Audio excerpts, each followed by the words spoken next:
Bismillah, Assalamualaikum warahmatullahi wabarakatuh.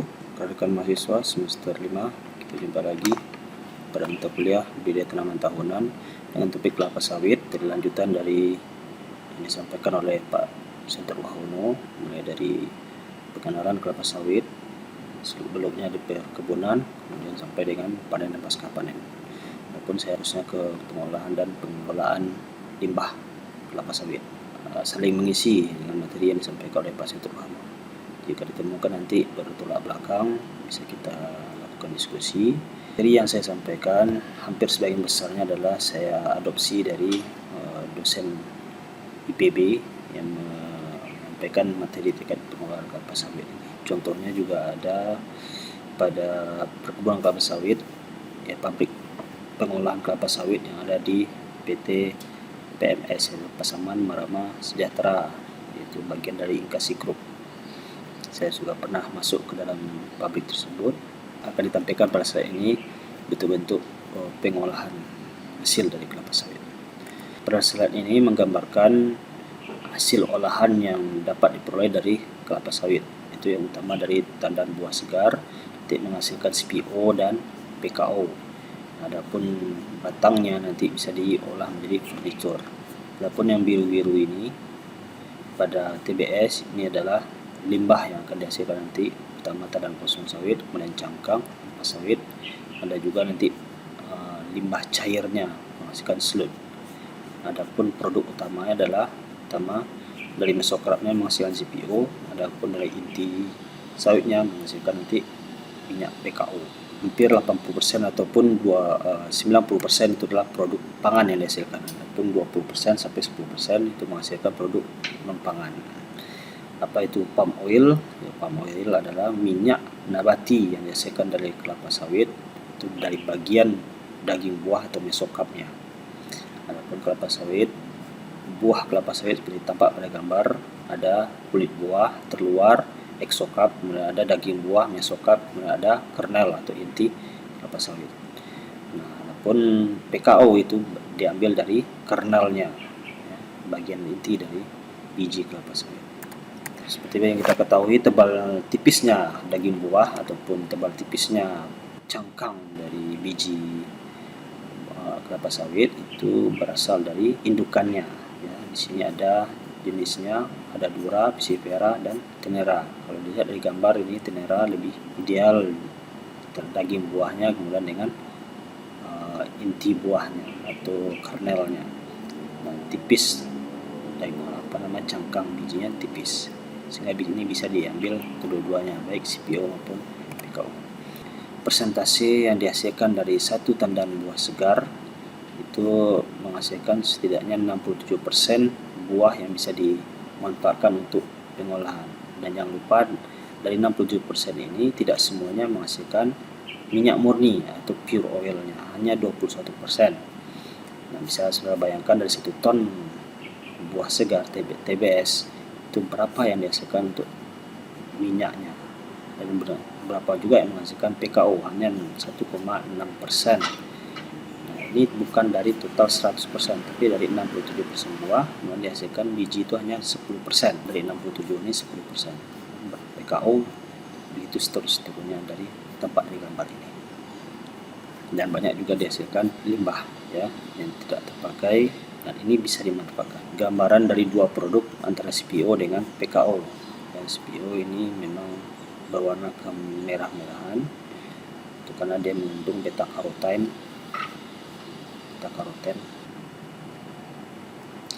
Dan 80% bentuk produk yang dihasilkan itu pangan, dan sisa 20% ada dari kosmetik, farmasi, lilin, dan ada juga untuk biodiesel. Nah, ini bentuk pemanfaatannya. Nah, kalau untuk yang non food ini selain pangan, ini bentuk uraian dari produk tersebut terkait kepentingan mana yang lebih penting, di pangan dicukupkan atau dimanfaatkan untuk biodiesel ya. Oke, di sini ada konsep dimana pabrik tidak menciptakan minyak, tapi minyak diciptakan di kebun. Artinya apa? Memang dari kebun itu sudah disiapkan untuk menghasilkan produk yang bermutu. Jadi parameternya adalah prosesnya tingkat kehilangan hasil itu harus rendah bermutunya bagus dan biayanya juga rendah. Semua dihasilkan nanti keuntungan yang besar. Oke, prinsip pengolahan CPO nanti adalah ditekankan pada proses pemurnian yang dihasilkan minyak. Ya, ini gambaran kasar kegiatan dalam pengolahan kelapa sawit secara tradisional.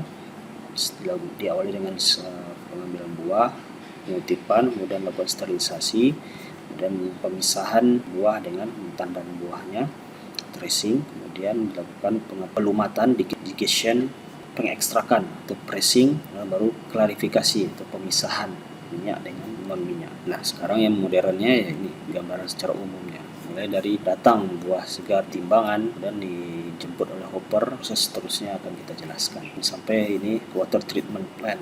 Jadi limbahnya juga dilakukan treatment. Tujuannya apa? Ya untuk kelestarian lingkungan.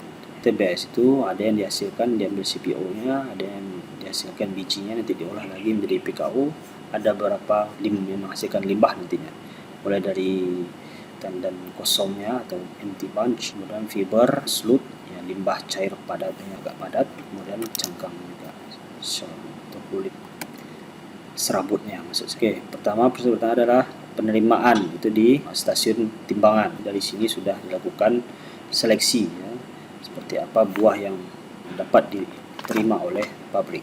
Ini baru banyak ketentuannya, harus selektif sehingga nanti produknya serta benar-benar produk yang bermutu. Itu weighing bridge atau jembatan timbangan. Ya, ini kriteria TBS yang diterima oleh PT Pasaman Marama Sejahtera. Itu yang lebih ideal adalah TBS masak, kemudian dengan perondolan segar.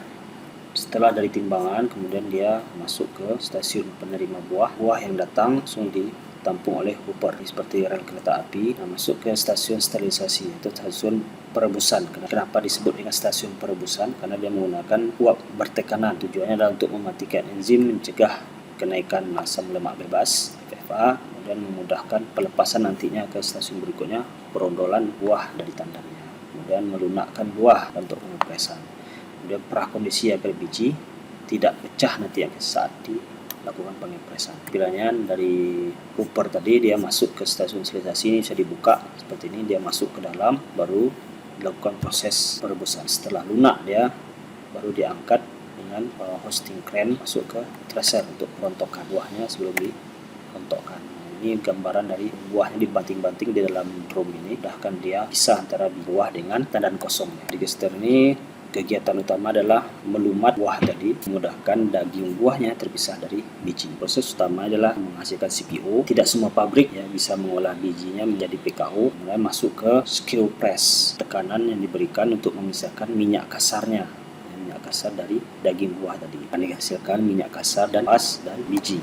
Nah, minyak kasar tadi akan dimasukkan ke continuous settling tank, memisahkan minyak, air, dan kotoran. Tank sementara sebelum minyak kasarnya dipindahkan ke stasiun berikutnya, yaitu stasiun pemurnian minyak atau oil purifier. Dimurnikan minyaknya dari partikel yang lebih kecil. Stasiun berikutnya yaitu sludge separator, yang dipisahkan minyak dengan limbah cairnya. Limbah cair yang bentuk padatan disebut dengan sludge. Ini masih ada kandungan minyak, akan dikirim kembali untuk dimurni. Yang terbuang nantinya betul-betul hanya limbah saja. Ini kandungan airnya masih tinggi, harus dihilangkan kandungan airnya menggunakan vakum. Yang minyak kasar sudah dihilangkan mulai dari partikel kecilnya, kemudian dari sludge-nya, kemudian dari kandungan airnya. Nah, baru dia masuk ke storage tank. Storage tank ini dijaga dia FFA-nya atau asam lemak bebasnya itu tidak lebih dari 3. Pada storage tank ini sudah siap dia untuk dipindahkan ke pengolahan minyak untuk makanan. Selama di tank ini dijaga suhunya untuk menghindari kenaikan dari FFA. Proses pemindahan minyak dengan bijinya. Nah, biji tadi itu diarahkan ke cake breaker conveyor. Tidak semua pabrik yang memilikinya, ya. Dipisahkan nanti antara biji dengan cangkangnya. Nah, proses pemisahan debu cangkang halusnya dari biji.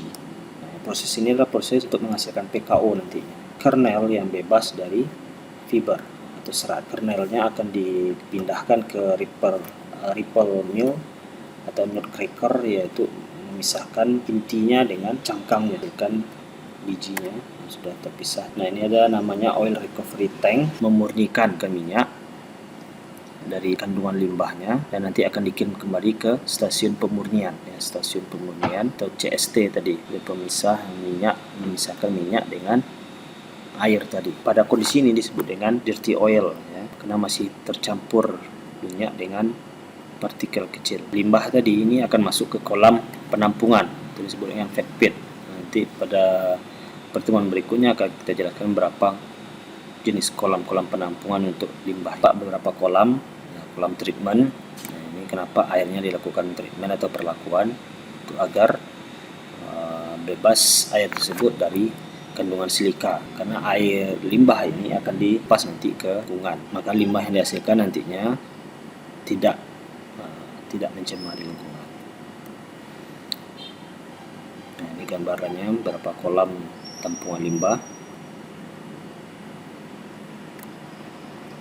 Setelah nanti limbahnya siap pada kondisi bisa dilepas ke lingkungan, yaitu salah satunya adalah BOD-nya, kandungan BOD-nya itu 5000, itu baru bisa dilepas ke lingkungan. Oke, rasanya itu saja yang saya sampaikan. Kita lanjutkan nanti terkait pengelolaan limbahnya.